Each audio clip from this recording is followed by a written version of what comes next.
The first sign came from the Deep Space Monitoring Station in Nevada. A young operator named Tom stared at his screen, watching as hundreds of unknown objects appeared at the edge of the solar system. His coffee cup slipped from his hand, shattering on the floor, but he didn't even notice. His trembling fingers pressed the emergency alert button. Within minutes, every major observatory on Earth confirmed the same thing. A massive fleet of ships had entered the solar system, moving with impossible precision. They weren't meteors or space debris. These objects were changing direction, organizing themselves into perfect formations. In Washington, D.C., the president sat in the Situation Room, surrounded by grim-faced military leaders and scientists. The massive screen on the wall showed satellite images of the approaching fleet. Admiral Wilson, a veteran of 30 years, spoke first. "Mr. President, at their current speed, they'll reach Earth orbit in less than 6 hours." The room erupted in worried whispers. Humanity's most advanced ships took months to reach Mars. These vessels were crossing the solar system like it was a small pond. Around the world, people noticed something was wrong. The internet slowed to a crawl. Television broadcasts began cutting out. Phone signals became spotty. Then, every screen on Earth, from Times Square billboards to smartphones in rural villages, flickered to life with the same image. The creature on the screen wasn't human.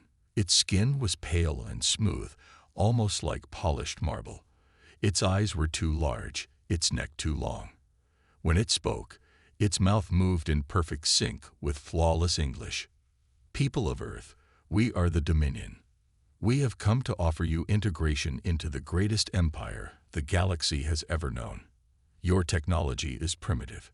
Your societies are divided. Your weapons are worthless against us. Submit to our rule, and we will guide your species to greatness." In orbit, the International Space Station's crew watched as the first alien ships appeared. They were massive, each one bigger than a small city. Their surfaces seemed to shift and change, like liquid metal frozen in time. Commander Roberts used the station's camera to zoom in on the closest vessel. Its hull was covered in strange symbols that seemed to glow from within. "Houston," he radioed, his voice steady despite his fear. "We have a front-row seat to history, and I'm not sure if that's a good thing."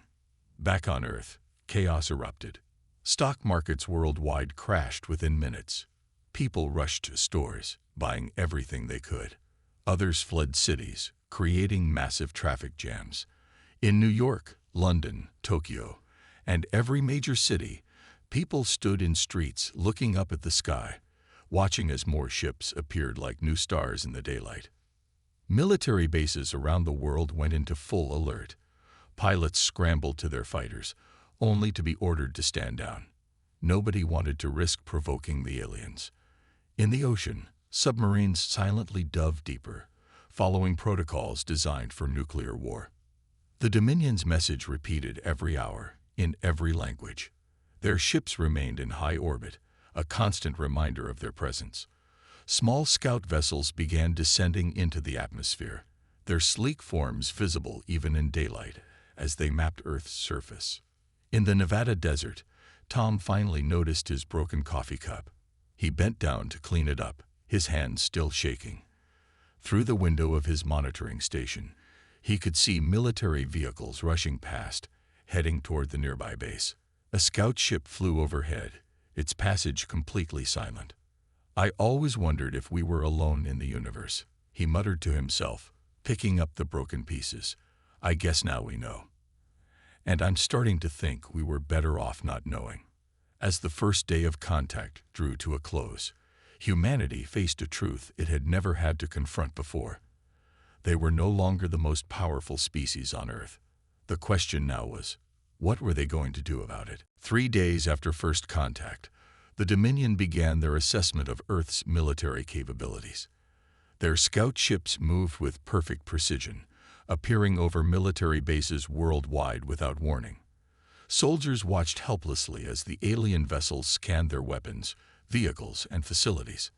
At the Pentagon, Admiral Wilson studied the latest reports. "They're not even trying to hide what they're doing. he said to the gathered military leaders. It's like they're counting our spears while showing off their rifles. The room's main screen showed a live feed from a base in Colorado. A Dominion scout ship hovered over a line of F-35 fighters. The alien scanner beams passed through metal and concrete like they weren't even there. "Sir," a young officer interrupted, bringing in a new report. "We're getting strange readings from the Pacific. The U.S. Nebraska has gone dark." Deep beneath the Pacific Ocean, Captain Mike Baker of the U.S. Nebraska watched his sonar screen carefully. Unlike the surface ships that had no choice but to be seen, his submarine still had one advantage: the ocean's depths. "Keep us at 800 feet, he ordered quietly. No active sonar, no radio communications. His crew worked in near silence, their submarine ghosting through the dark water like a shadow. Through the periscope, Baker watched a Dominion ship pass overhead. Its scanning beams couldn't penetrate the deep water as easily as they did air. He noticed something interesting. The alien ship created a slight distortion in the water around it, like heat waves over hot pavement. At the United Nations in New York, the Security Council gathered for their first face-to-face meeting with the Dominion. The alien representative entered the room, its movements unnaturally smooth.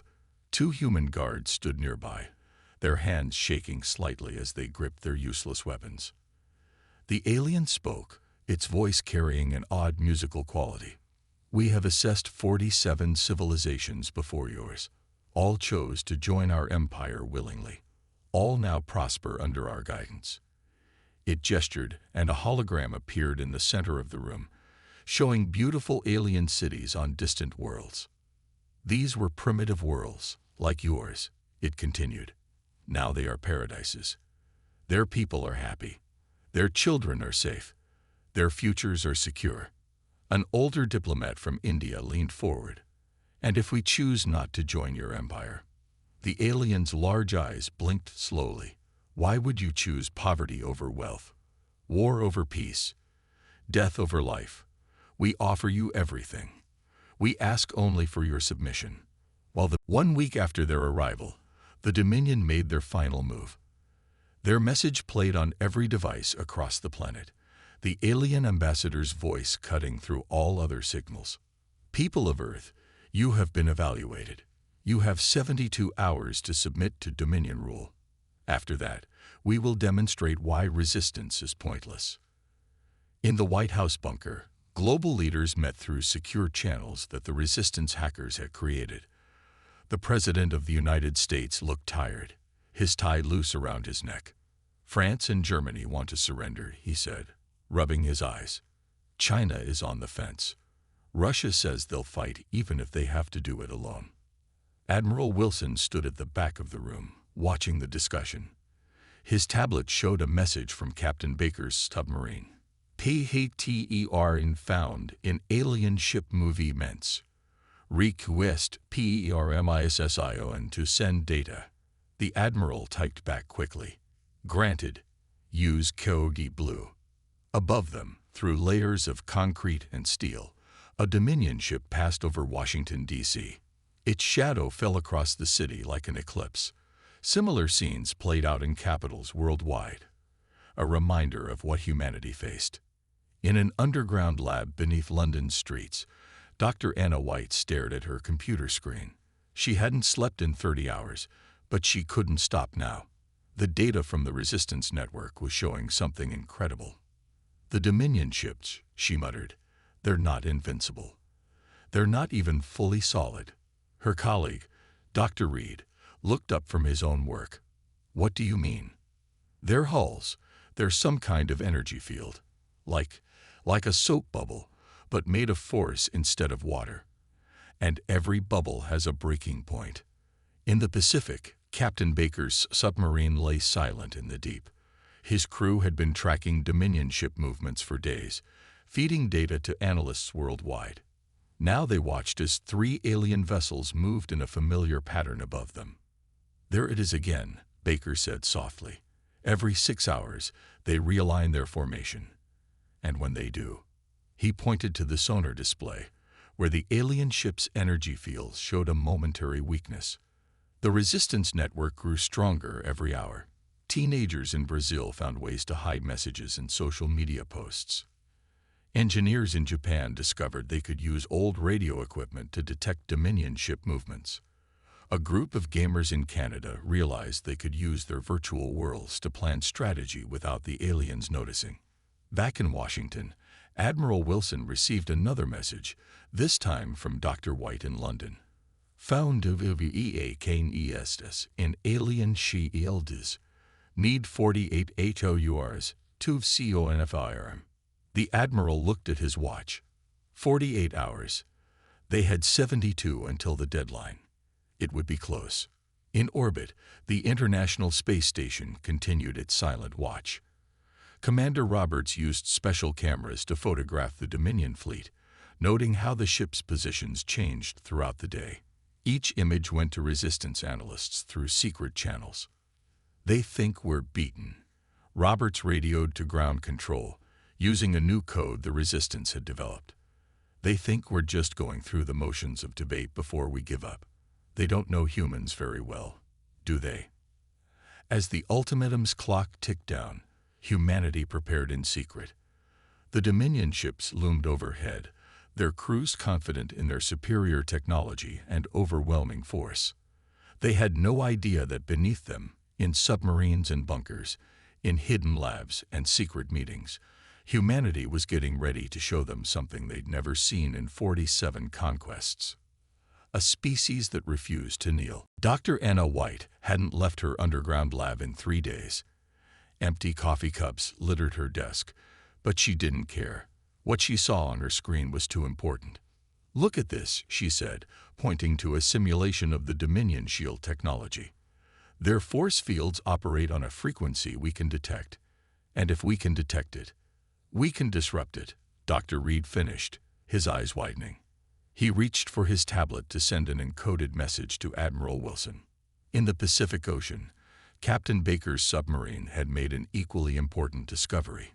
His crew watched through their sonar as a small fish swam right through a Dominion ship's scanning beam. The alien technology seemed to ignore anything it considered too small or primitive to be a threat. They're looking for missiles, ships, and planes, Baker said to his crew. They're not looking for something as simple as a torpedo. He immediately began drafting a message to command using their secure channel. At a secret meeting in the Pentagon bunker, Admiral Wilson shared the mounting evidence of Dominion weaknesses with Earth's military leaders. Dr. White's team has found a way to interfere with their shields, he explained. Captain Baker has discovered their scanning blind spots. And there's more. He gestured to a soldier who had just escaped from a Dominion inspection of a military base. The soldier stepped forward. Sir, when one of them tried to push me aside, I didn't budge. They look advanced, but physically, they're weak. Their gravity must be much lower than ours. They can barely handle Earth's pull. Around the world, more discoveries poured in through the resistance network. A group of students in Mexico found that old radio frequencies could scramble Dominion communications. Engineers in South Africa realized that the alien sophisticated sensors couldn't penetrate deep underground bunkers.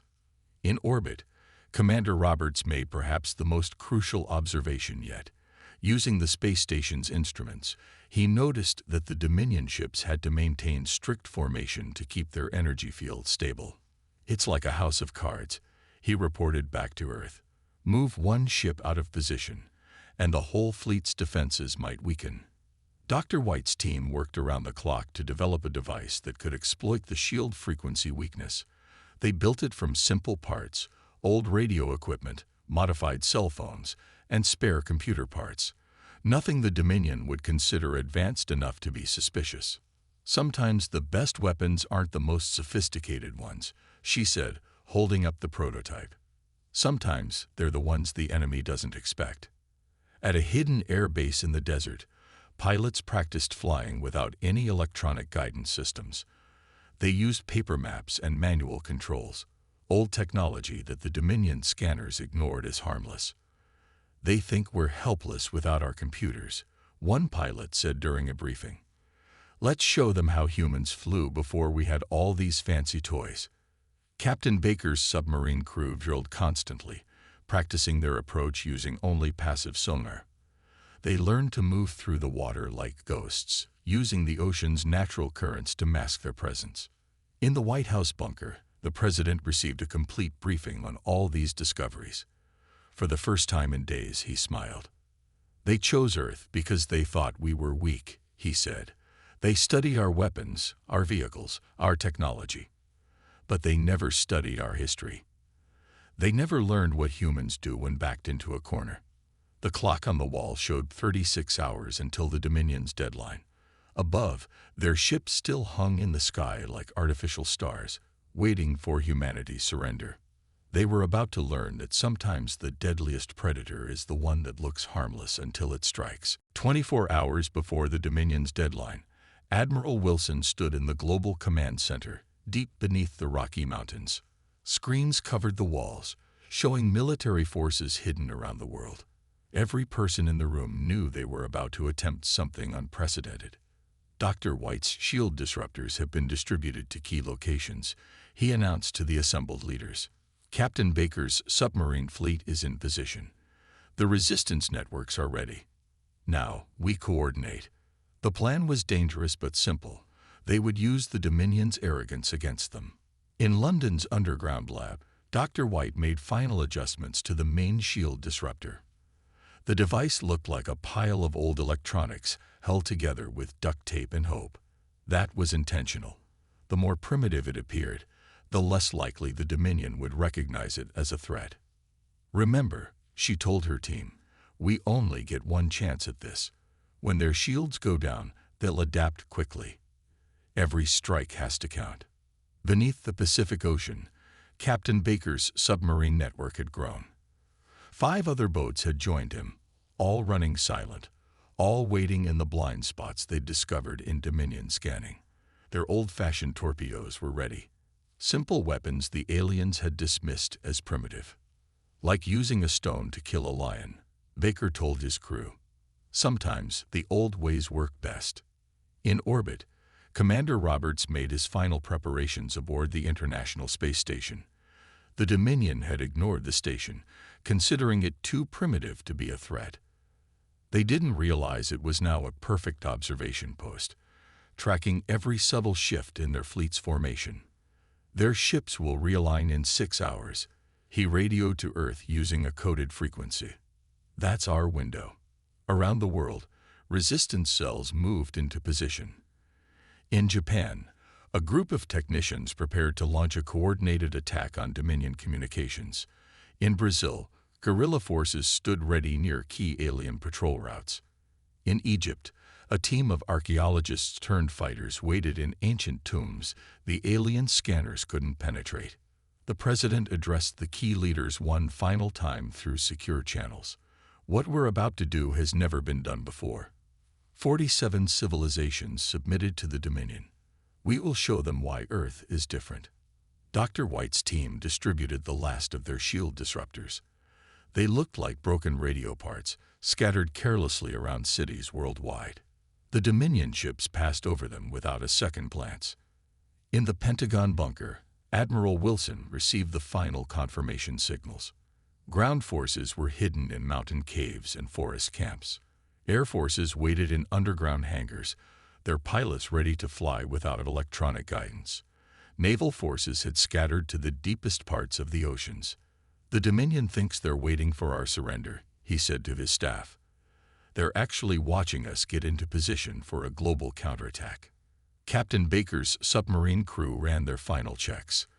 Every system was manual. Nothing electronic for the aliens to detect. They were invisible predators waiting in the deep. Like the old submarine warfare movies, Baker told his crew, "Sometimes the best technology is no technology." As the deadline approached, humanity held its breath. On the surface, cities appeared quiet, defeated. Underground, in oceans, and hidden in plain sight, Earth's forces waited for the signal. The Dominion ships maintained their perfect formation overhead, their crews confident in their absolute superiority. They had no idea they were now surrounded by a coordinated global resistance force, armed with weapons too simple for them to detect. In less than 12 hours, they would learn why humanity had survived ice ages, plagues, and its own destructive nature. They were about to discover that the most dangerous opponent isn't always the one with the most advanced weapons. Sometimes it's the one with nothing left to lose and everything to fight for. The United Nations building stood quiet under the morning sun. Above it, a massive Dominion ship hovered, its shadow covering the entire complex. Inside the General Assembly Hall, representatives from every nation on Earth gathered for what the aliens believed would be humanity's surrender. The Dominion Supreme Commander entered the hall, flanked by two lesser officers. Their movements were stiff and careful, a sign of their struggle with Earth's gravity that everyone now recognized. They no longer looked as intimidating as they had a week ago. "Your time has expired," the Supreme Commander announced, its voice echoing through the chamber. 47 civilizations chose wisely. They chose survival. They chose prosperity. Now it is your turn to choose. In the Pacific Ocean, Captain Baker's submarine network received a signal. In position. His crew moved silently through the deep waters, approaching their targets. Above them, Dominion ships began their 6-hour realignment, just as predicted. Dr. White sat in her underground lab, finger hovering over the activation switch for the shield disruptors. Her makeshift devices were hidden in every major city, disguised as broken electronics and trash. On her screen, a message flashed. Fleet realignment beginning. Commander Roberts watched from the space station as the Dominion fleet shifted formation. Pattern confirmed. He transmitted to Earth. Their shield network will be weakest in 3 minutes. The Supreme Commander stood at the podium, looking down at Earth's assembled leaders. Its large eyes blinked slowly, confidently. "We have studied your weapons. We have measured your technology. We have assessed your capabilities. You cannot resist. You cannot fight. You can only submit." Admiral Wilson sat in the Pentagon bunker, watching multiple screens showing forces ready worldwide. Everything was in position. Everything was timed perfectly. They would only get one shot at this. In the General Assembly Hall, the chosen speaker for Earth approached the podium. The old diplomat walked slowly, deliberately. The Supreme Commander's expression showed what seemed to be a smile, the look of a victor about to receive submission. The diplomat adjusted his glasses, looking up at the alien leader. Behind him, every representative of every nation on Earth stood in unison. The Supreme Commander's smile grew wider. "We have waited patiently," the alien leader said. "Now give us your answer. Tell us you submit." The diplomat cleared his throat. In bunkers and submarines, in hidden bases and underground labs, humans waited for the signal. In orbit, Commander Roberts kept his eyes on the fleet's formation.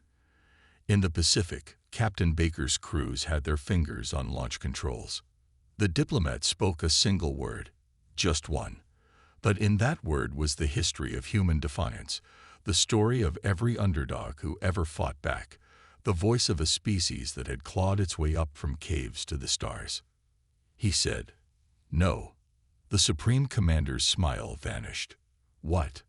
"No," the diplomat repeated, louder this time. "Humanity's answer is no." That is not possible," the alien leader stammered. "You have no choice. You must submit." The diplomat cut him off. "We always have a choice, and we choose to fight." In that moment, everything happened at once. Dr. White activated the shield disruptors. Captain Baker's submarines launched their torpedoes. Commander Roberts transmitted the fleet's weak points to every resistance cell on Earth. The Supreme Commander's communicator burst to life with urgent messages. Shield failures, communication disruptions, multiple attacks.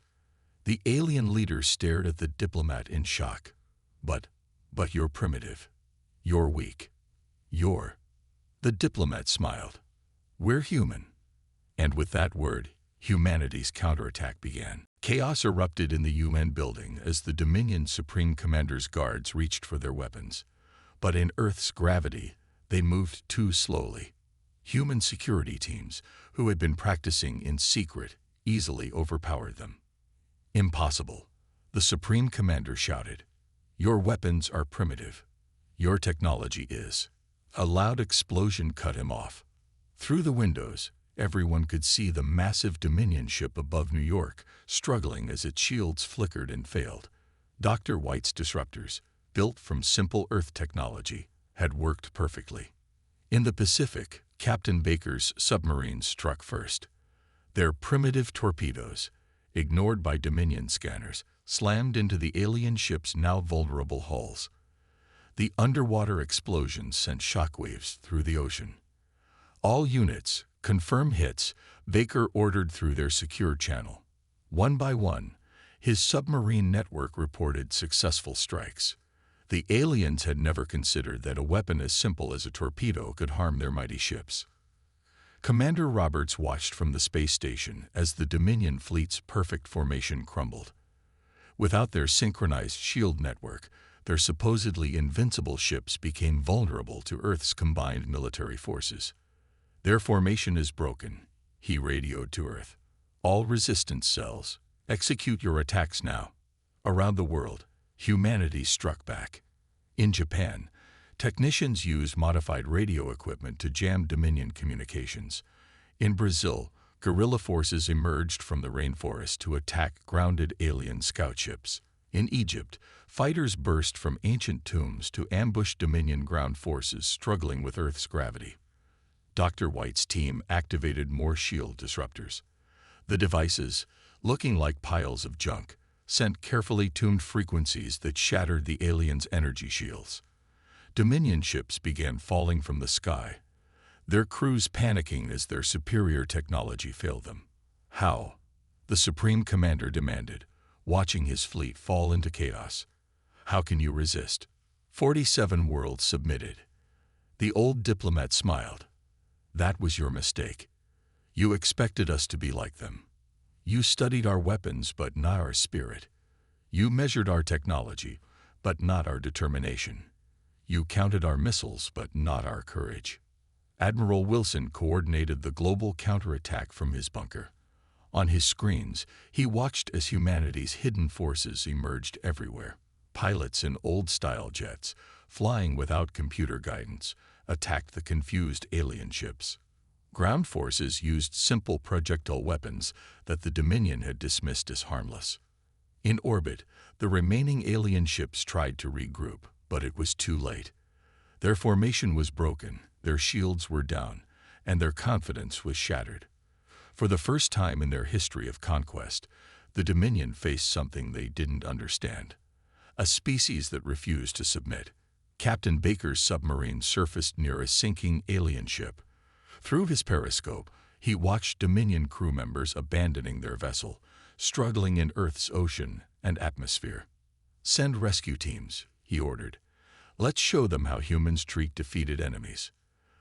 The Supreme Commander stared out the UN building's window at his burning flagship. We surrender, he said quietly. The diplomat nodded. A wise choice. Now you understand why Earth is different, why humans are different. Within hours, the remaining Dominion ships fled Earth's solar system.